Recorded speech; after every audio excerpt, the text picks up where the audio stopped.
Rreth 200 qytetarë kanë aplikuar deri më tani për paketin e maleve në Bashkinë Vaudeës. Marinela Deda, drejtore e Drejtorisë Ligjore dhe Aseteve, bën me dije se të gjithë interesuarit mund të drejtohen pranë sporteleve që Bashkia e Vaudeës ka vënë në dispozicion për ndihmë dhe asistencë mbi procedurat e aplikimit. Interesi më i madh për paketin e maleve vjen në zonën përgjatë Luginës, Selumi Drin.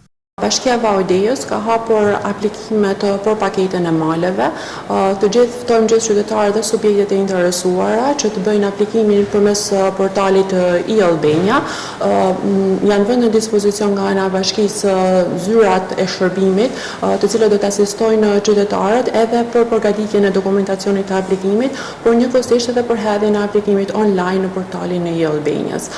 Lidhur me dokumentacionin shoqërues që duhet ketë kërkesa, mundeni të konsultoheni me faqen zyrtare të Bashkisë Vaudeës, ku është udhëzimi bashkë me dokumentacionin që do t'i bashkëngjitet kërkesës, por njëkohësisht ne jemi në dispozicion për t'i asistuar qytetarët edhe pranë bashkisë gjatë gjithë orarit zyrtar, lidhur me çdo paqartësi që ato kanë. Në hapjen e aplikimeve për paketën e maleve janë shfaqur rreth 200 shprehje interesit, kryesisht në zonën e Luginës së Drinit, por edhe në zona të tjera lidhur me zhvillimin bujqësor dhe agropilltari. Bëjmë edhe një thirrje të fundit për gjithë qytetarët dhe subjektet e interesuara që të vijojnë lidhur me aplikimet përfundimtare të cilat do shërtohen nga ana jonë për të gjithë poseduesit faktik të këtyre pronave.